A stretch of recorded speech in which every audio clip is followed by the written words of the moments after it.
Welcome to the Grow Better Together podcast. If you're going to go through it, grow through it. My name is Rob, and I'm here with my wonderful wife, Meredith. Hello. Hello. And today's podcast, we're going to talk about money. Money. So we want to come at this where not only are we talking about it as a couple, but we're also going to start actually talking about it as individuals. Right.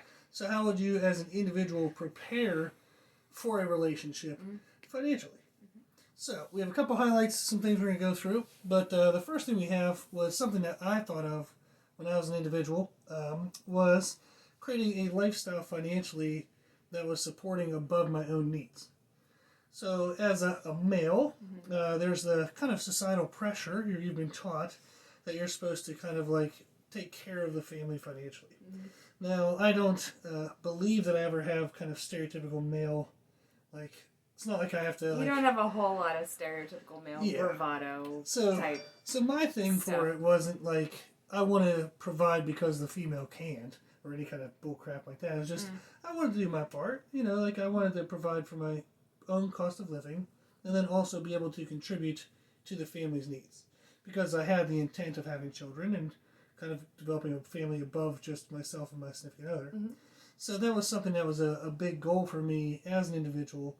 Was to create a lifestyle in which I could financially support myself, but then also be able to make more money on top of that. Yeah. Did you have an idea of that, like, as a female? It's so interesting to hear you say that because I'm trying to think of, like, what either young girls are taught, and it's almost the opposite. You don't ever hear someone tell a young girl to, you know, you better get a good job so you can provide for your family, and I don't know why, because that's now interesting as a grown woman in corporate America. So it's really interesting to think back. I know a lot of people, like conversationally, talk about, you know, marrying a rich man or marrying rich or letting, you know, I just want to get married and be a wife and the husband will take care of everything. Like I had students talk like that and I wanted, like, my skin crawled. But it was still it's so societal, like the difference between the two are so strong. So I mean, growing up, it was you're gonna get married and have kids and stay at home with your kids. Yeah, your quote unquote job was to be a mom. Yeah. Yeah. And like I wanted to be a mom, I still want to be a mom, but I was never pushed into a career. We never did like a career counseling. Of course, at the time, I was like, I'm gonna go to med school, I'm gonna be a doctor, I'm gonna do all this stuff, and got so far as to think about the student loans and like got so terrified. And then my anxiety kicked in, so I started worrying about malpractice insurance, and I was like, maybe that's not the way. But I always also figured that I was like, well, if I don't, you know, marry wealthy, I'll probably make my own money. I don't know, and there's a whole story like pathway along that, but. Long short, to answer your question, no, was not told to grow up and like be able to provide for my family. It was grow up and have a family, and your husband is supposed to take care of you. Yeah, like, that was it. Interesting. It was, they should be paying for your plane tickets, and they should be paying for this, and they should be paying for your dates, and they should be. I was always raised that the man pays for everything. Yeah, and that like kind of screwed with me a little bit. Kind of got in my head when I was older. But yeah, the majority was you'll be taken care of. You'll be provided for. And I think that's definitely something, like I'm a personal trainer if you don't already know. So I do work with a lot of people, and you end up, when you talk about physical health, you end up talking about financial health and other kind of life aspects fall into play. But a lot of times talking with males is your value as a male for a female in a potential relationship, especially as you get older and you're thought past sex, like you actually wanted the family, was, okay, I can only be a good possible option for the female if I can financially support the entire family. Bless you. Yes. And I remember thinking to myself, I'm like, okay, well, I have to pay for my own living. Yeah. And I'm still paying off, like I had started a business. Yeah. So I was paying off business loan. I was trying to pay off student loans. And then I'm thinking like, oh my God, I got to pay all that back. And then hopefully as the business grows, it can cover my life. And then, okay, well, how much will another person cost? Probably my own cost doubled. And then you have room for children. I'm like, oh my God, I'm going to have to make like $500,000 to like have any money. So, and it was probably too far off from the truth. It just seems so overwhelming to me that I know as my younger years, like I would say, like mid to late 20s, when I was starting to be interested in the family, realizing that I tied my value into that. And I didn't think I was actually, like, I thought less of myself.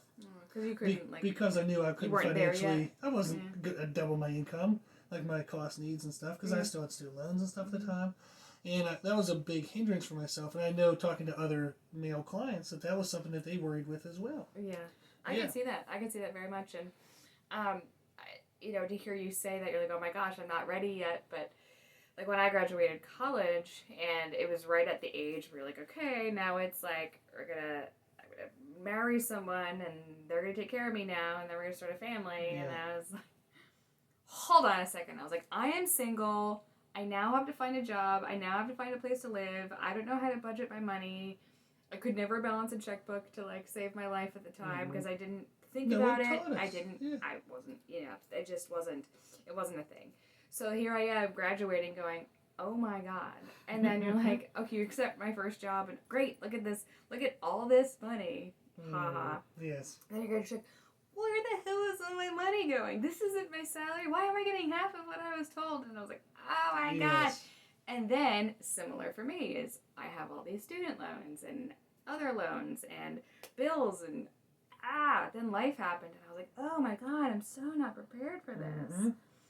And, I never, like, tried to seek out people with money. I feel like some people may feel like that's going to solve my problem. It's like, married for money, not love. Married for money, not love, yeah. Mm-hmm. And so, that was a very rude awakening where I was like, oh my god. Now, hindsight, as you know, but not everyone listening would know, is that when I was very young, probably like 2 years old, my dad became very successful. He didn't go to college, but was like a brilliant entrepreneur and had a building company, and did everything in the company, the building, the blueprints, the acquisition, hiring, everything. And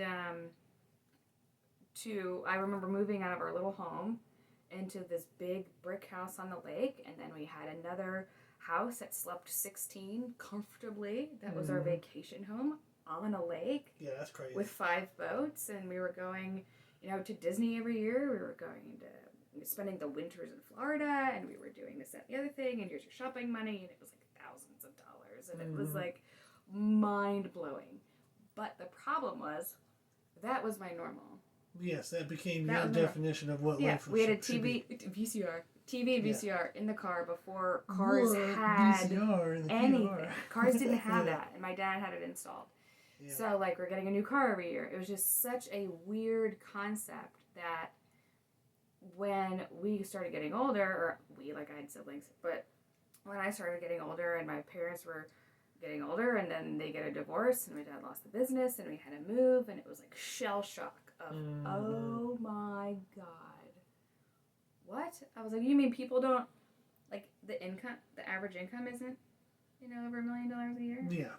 Like, what do you mean, like, a salary is what? Like, it was just this shock to your forced system. Awareness of money. Yeah. Rather than just losing all this before I was a teenager, where, like, of course in my head I was like, man, this would be amazing to be a teenager and have these homes and, like, be able to bring your friends here, or, like, it was awful. And it was beautiful stuff, but luckily, thank God, my parents did not spoil me.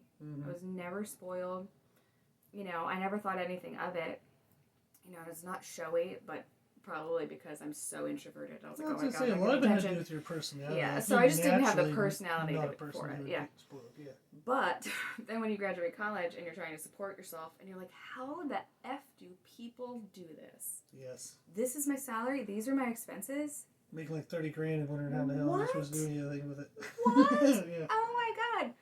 And so from that first year living in that condo with a roommate, in Pennsylvania, to then teaching. So there you go. I was teaching. We were making money. And then I moved to North Carolina to take a teaching job and made less money. I'm just going to put it out there that my salary my first year teaching in North Carolina was $19,500. Which is What the hell is how are you supposed to that? do anything with that, especially in Charlotte, What is that? like in a major city? Oh What are you my supposed to God. do with $19,000? So I had a roommate. I think I had a second job. It was. Probably eating out of dumpsters. I can't. I'm gluten free Oh no! by birth. You have to Celiac. find the hoity-toity part of town. I had to go to the Whole Foods dumpster. Yeah, Whole Foods dumpster. Yeah. But oh my God. So that was like, but I also, as you know, the listeners, I moved here for a boyfriend. You know, it was my first love and met at 18. And so I'm like, okay, this is like it. This is it. And he even said, was like, well, just move in for me, you know, with me and don't worry about a job yet. Just get down here. And I was like, hell no. Yeah. Like I knew enough at You were this smart point. enough. Like, I knew enough at this point to be like, I am finding my own job. I'm going to have my own house. He didn't like that. no, he wanted the I'll take care of you. Yeah, and I had gotten to the point where I had had so much adversity. I was like, if that, like, I'll be damned if I'm going to be dependent on you. Yes, you didn't 'Cause want to I put did yourself not in a want that. position to be controlled. Yeah. Yes. So sure enough, total jerk, and I did. I broke up, and so now I'm in this house. I'm in a new state. Thank God. I loved my job. It was not a good salary, but the quality of life was amazing. I loved my job. I met some of my best friends to date there. But it took a long time. Like, I stayed a teacher for a very, very long time. And eventually, like you were saying, I was like, you know what? I'm having failed relationships. I'm not, you know, and this doesn't seem to be going very well. I'm like, oh my God, like this really like deep depression of like, I'm not going to have kids at 25. I'm not going to have 4 kids like I wanted before I'm 30. You know, I'm not going to be married and, you know, be able to be a stay-at-home mom. It was this huge shock to the core. Yeah. And that hit me after my divorce. Yeah. So it was like, oh my God, I might be single and alone in this world. Yeah, and that's like our childhood. Oh my God. Like the We world both that did we not got want told that. what was Yeah. going to happen Yeah. got crushed. Yeah. Yeah. Yep. And I was like, people lied. Like, why did no one say this could happen? Yeah. And after that, I remember that's when I said, enough of this. Like, I can't live paycheck to paycheck. When people would say, oh, you have summers off, you're a teacher, you have summers off. F off. Like, what? Like, I work 3 jobs, 4 jobs if it's in the summer. Like, it's just constantly working, and it felt like paycheck to paycheck. And like something in me was like, my mind should be doing other things. Yeah. Like, I'm spending every single day telling people to put their phone away and do your freaking homework. Like, I am meant for more than this. Yeah. You know, and I had very, very good students, but I just said, I was like, I need to do something different. Sure enough, when you're a teacher and you're trying to get into corporate America, everyone thinks you can't do anything. Yeah, isn't so unfortunate? So it was awful, and I had to do sales for like a year and a half. Maybe it was 2 years, I don't even know, before I finally got a crack at like a corporate, like real job. And my whole thing was like, I'll be damned if I have to rely on someone else. Like, that was my thing, is like, I will not, because I was brought up thinking that someone else was going to care for me, and I don't really have to invest in it. I don't have to invest my money. You know, I'm going to be taken care of, and it's like, I wasn't really told otherwise, which blows my mind. Like, our kids. Well, that's part of it too. Is like the newer generation. We're in our mid-30s. Yeah. So our parents would have still been the generation that had that expectation. Yeah. Whereas I think, you know, if somebody's listening to this now, in their, like, say, late teens, early 20s, maybe they've heard a little bit of a different dialogue. But I definitely know that our children, like the generation below us, is definitely going to hear a different dialogue. Oh, yeah, for sure. So I think you're going to have more clarity of realness. Right, for sure. Like, actual expectations. But you, like, your mom had a business. You know, she worked out of, you know, your home. Your dad worked. And my dad had a business. And my mom stayed home. Yeah. And then my parents divorced, and my mom was always home, and I was always there, and she never worked. And I was like, so is this what life is then? Yeah. Like, is this the way it should be? Like, we can live in this house, and, you know, we can do the things that we do, and she doesn't have to work. Yeah. Like, how do I sign up for that? Yeah. Yes. You know, that doesn't happen. So that was really hard. But you know, tangential, that's the backstory of how we're coming now. Like, we each have our own background and our beliefs on money, and inevitably, like, we came into our relationship together having a very, very similar mindset. Absolutely. And I went through a whole heck of a lot to get to where I am. Yeah. And I think that's where we were, you know, I think start to talk about, you know, okay, now that you're a couple, you're dating, you're a couple, you're engaged, you're a couple, and now you're married, where it's, what did you do? Like we always say, know yourself first, look at yourself first. Absolutely. Right? So, are you prepared financially to be in a relationship? What are your expectations before you go into a relationship? And really getting a lot of those conversations out there early on. Yeah, absolutely. So I think, like, while you're in the, like, singles kind of situation is like working towards paying off debts. That's definitely going to help. Work towards creating kind of the life that you want to be able to present to your future partner. And that's going to be a big thing. So identifying, like, poor money habits. If you can identify anything ahead of time, fix it ahead of time. So, like, the kind of comment we had, the summary we had for as an individual would be to start from the end. Like, where do you want to be when you're in a relationship? Yes. And start working towards that now. It won't magically happen once you find somebody.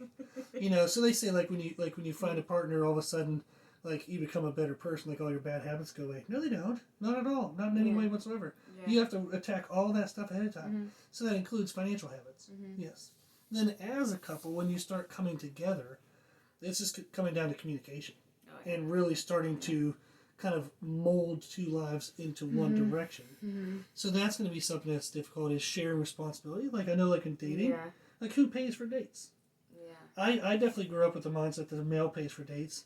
And that was definitely an added struggle, too, when I was trying to create my own income above my own needs. Oh, dear God, your stories. So then I was like, okay, well, I'm gonna pay for the dates, plus pay off my debt, plus pay off this, plus pay off that. And I'm like, oh my God, it's so expensive to date. I don't make enough money for this. Yes. And then people would tell me, like, oh, you can just, you know, share. Like, you know, say, hey, you'll pay for the first date and the female can pay for the second. And I'm like, well, that's not what I want though. Like, I didn't feel comfortable with that. But that is something that it needs to be communicated. And also with that too, it was like, I remember I used to think of, okay, splitting in certain circumstances. Like, if someone's making 4 times as much as me or 5 times as much as me, why are we splitting everything? Yes. That was my mindset. And their mindset was, well, it's fair. We're partners, 50-50 or something. Right. Yeah. And I was like, but wait, mathematically, so we're going to go out to dinner. I'm going to get a side salad. I will buy my food, you buy your food. Because, like, I'm like, all of a sudden, if we're splitting this, I'm paying more than I'm even eating. Like, it just, wait a second. And that's, like, that's a big thing. Talking about the income, talking about getting it all out there when you're dating. Like, please, if you've never talked about finances with your partner, try it. Like, do it. Because, God forbid, you get married and your line of thought is so off from one another that can be very hard to get someone else on the same page. Or get someone to stop spending, or get someone to start spending. You know, sometimes saving all your money and never doing anything fun with it is just as damaging to a relationship as spending all your money and then you can't, like, pay your bills. So, maybe one is better than the other, but, like, no, but your point is quality of life and belief system, and, you know, do you think the same way? Get all that out in the open when you're dating. Like, get it as messy as you can before you get married. Yeah. So, like, uncover everything. Yeah, and I always, you know, I don't know what, probably just being a teacher. Like, I always made less than my partners. Or, you know, close to it. But I usually made less. And that was always, like, that put my mindset of, well, they're going to pay for more of it. Or I would say, we can't really go to the concert, I can't afford the concert tickets. Or it's, well, then I'll buy them. And I'm like, I don't really feel comfortable with that. And so then it felt like either way you sliced it, you know, 16 different ways, there was always some kind of issue with money somehow. And how did you and I avoid it? I don't feel like it ever really came up between you and I. I don't know. That's interesting. Well, I think number one, we both aren't spenders. So I knew you weren't a spender. You didn't seem to be a spender. You had a business. The business was, like, seemed pretty solid. So it felt like you knew what you were doing. Right? So I'm like, okay, well, that seems to be on a good path, and he must know a little bit about money if he can keep it going. And then I personally was like, I have been to where I could not pay my bills. I was getting late fees all the time. I was getting overdraft fees. Like, I lived in that world where it was so painful and it took me a couple years of literally living in an Excel budget and like tracking everything for 2 years to where now I know exactly what day, how much is going. I know exactly how much I have at any given day, any given time, any given month. And so I worked really, really hard to craft this. And personally, I was doing the debt snowball, and I think you probably knew I was trying to do the debt snowball. Yes, and that was actually from my perspective. I saw how good you were with money. Right. Yeah. And that took a lot of practice. And like, I was probably not equipped to be going into like a super serious relationship without having all of my ducks in a row. So I'm so glad that I did. But I think that because you saw how I would like budgeted everything, and how I wasn't really spending. And what my goals were get the hell out of debt. Like, I just wanted all my school loans gone, everything gone. I had a lot of debt through going through really hard times in my life. I wanted that gone. And so you knew that was my goal, and I knew you do not care about materialistic things whatsoever. And I was like, praise Jesus. Like, it was so nice. Yeah. So I think we just knew how the other one was, and I knew you as a person. I was like, unless you have some really dark skeletons in your mind. And then it was around the time, probably when we were planning our wedding. And I was like, how much debt do you have? And how much debt do you have? Yeah, and we had to start to be open about that. Yeah, and I was like, and it wasn't that we purposely held back, but I don't think you're going to volunteer, like, hey, here's something that could cause problems. It was 2020, we'll just say that. Yeah, yes. Right? Like, 2020 exposed everything for everybody. Yeah, and I lost my job in 2020, and I was like, well, there goes, there goes the debt snowball, there goes our wedding, oh my God, there goes everything. A year to the day. Yeah, that's true. 1 year ago, lost the job. And, oh my God. So I think for us it worked out because we had done so much individually. Yeah. And then when we came together, we both had the mindset of saving and saving money. You were saving towards debt, I was saving towards business. Yeah. So I didn't present you with a date idea that involved flying across the country, and neither did you. So we were both coming at it in similar places, which helped us a lot. Yeah. And then it's like, what do you want for gifts or birthday or Christmas? Yeah, we communicated very well. Nothing. Don't buy me anything. You don't buy me anything. Okay, well then that works. That at least the mindset we didn't get each other. Or at least nothing. Have a financial amount. Like, right. Hey, I'm thinking about spending, $200. Are you okay with that? And the other person might say, well, I don't have 200. Like, what about 100 or 50? Yeah. And then it's just communication. Yeah.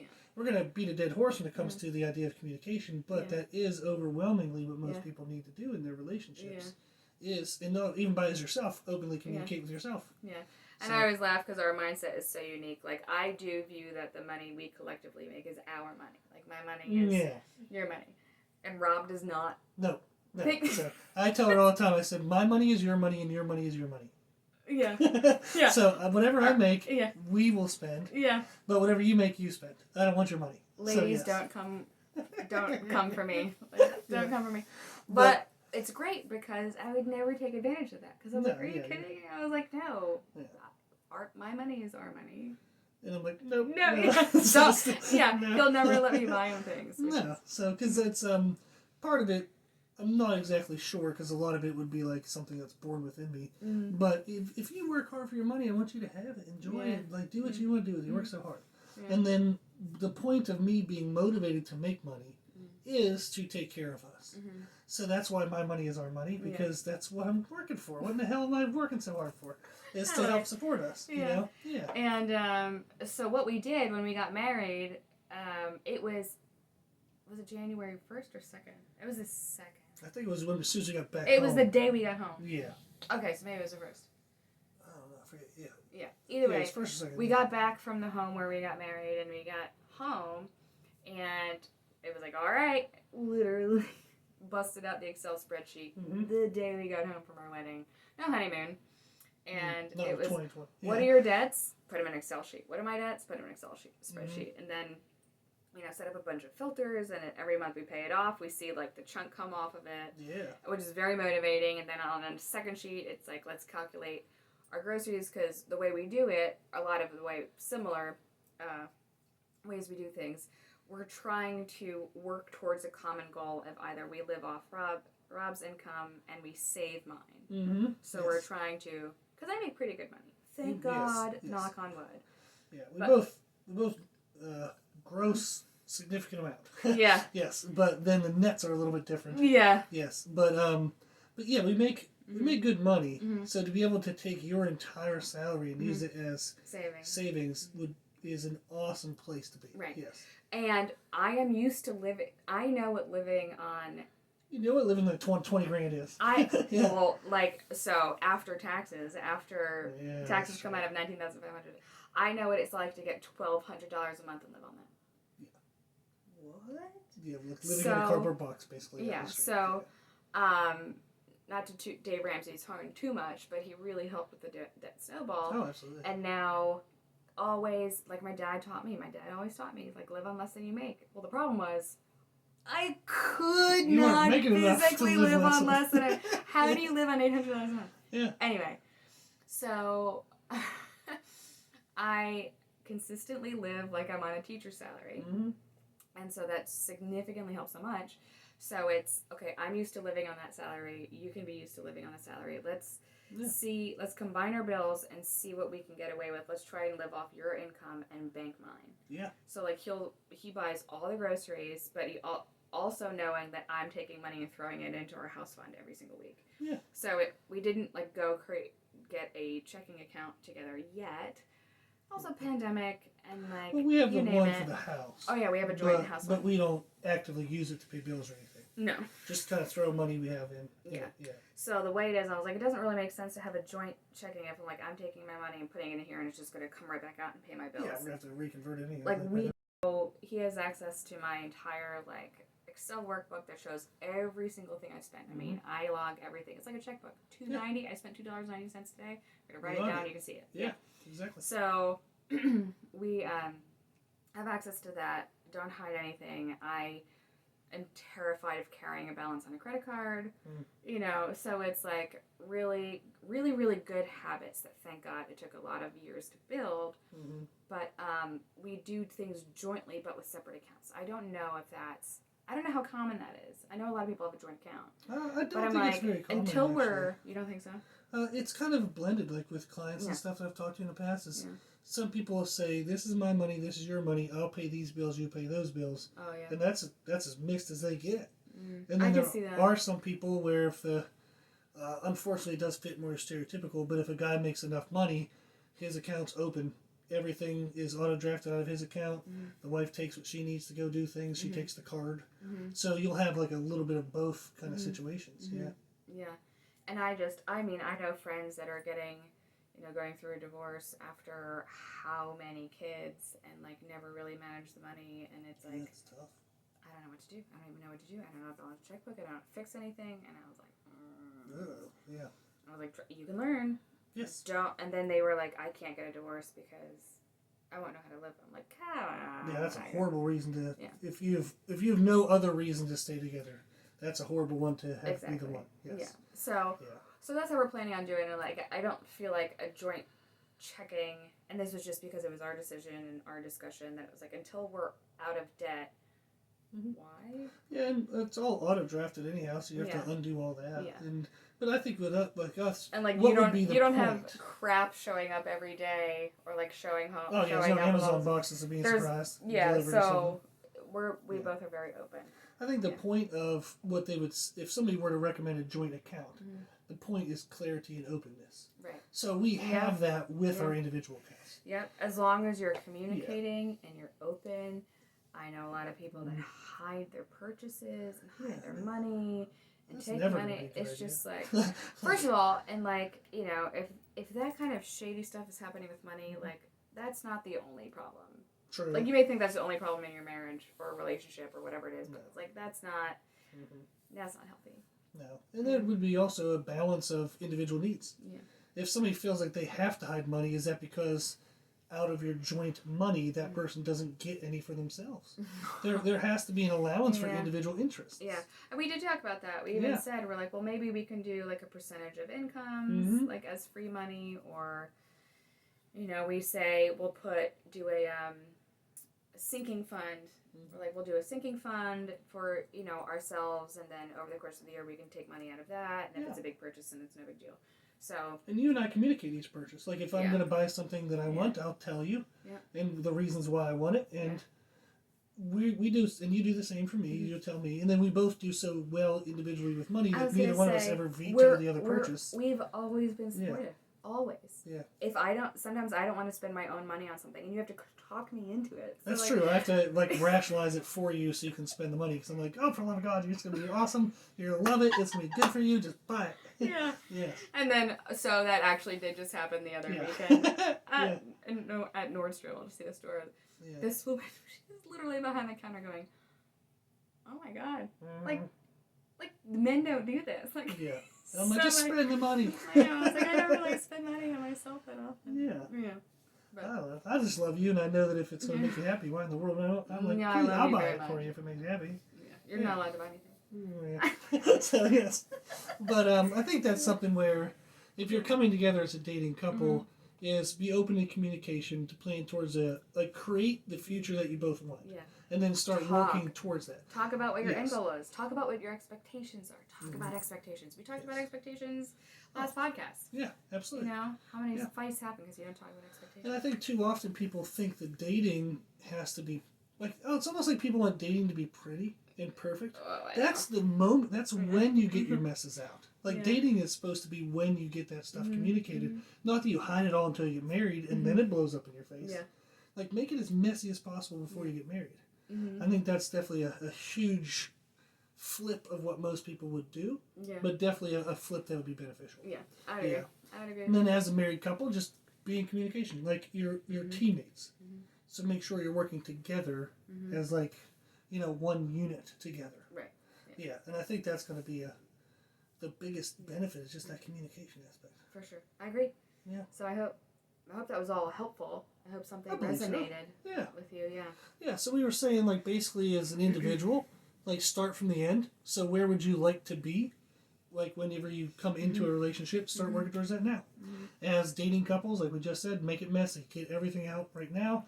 Create the mindset, a mutual mindset in the dating phase. Right. And then as you're married, you work together towards that mindset. And if one person starts to shift, you're openly communicating about that, and you try to shift together. So that was kind of the pathway to go. Yeah. So always seek first to understand, right? That's always my thing. You know, if they're spending excessively, you gotta really figure it out. Before you start yelling at them, really figure it out. I would say like, hey, I noticed this as a behavior, and I don't feel like it's healthy. Yeah. Would you be open to talk about this? Yeah. And the person might flip out at first, but if you want to stay together, you got to sometimes be willing to, not ruffle feathers, but be willing to allow that to happen. To where if you bring up something that might be a sore subject, recognize that person's probably going to have a transition period where maybe they don't like it being brought up. Yeah. And have some thick skin towards that transition for them. Yeah. So I think that's, it's definitely hard to bring up things that you think might cause fights. But it's better to have the fight now than the result later. I agree with you. Yeah. Very well said. No, thank you. Yes. But yeah, I think it all comes down to that, just communicating. Yeah. They're going to get sick of us hearing how much you have to communicate. Hopefully they get so sick of us that they just do it. It's like a nagging parent. Yeah, that's what we want to be. Yes. That'll be a fun one to end on. Okay, so next week we'll talk about family therapy. Yes. Aww. But, okay, so hopefully that was all helpful. Well, thanks for listening. Yes. So if you like the podcast, please actually click like on the podcast platform you're on. It helps the podcast be found better in searches. Yeah. And then actually consider sharing the podcast. The more you can share this, the more people we can help. That's the true mission of the podcast. That's what we want. Yes. If you feel like it helped you, please share it with someone else. Yes, please. It may help them as well. Yes, and you can find us on Instagram under Grow Through Blog. And we do have our email, which is the Grow Better Together Podcast at gmail.com. Nice and short. Yes. Very, very descriptive. So, yes. So, again, the email is growbettertogetherpodcast at gmail.com. So, if you have any feedback, any questions, anything you want to let us know about, we're always here and happy to help. Cool. Well, remember, if you're going to go through it, grow through it, turn your struggles into strengths. Thank you for listening. Yes. Thank you for watching. Yes. Okay, thank you. Cute.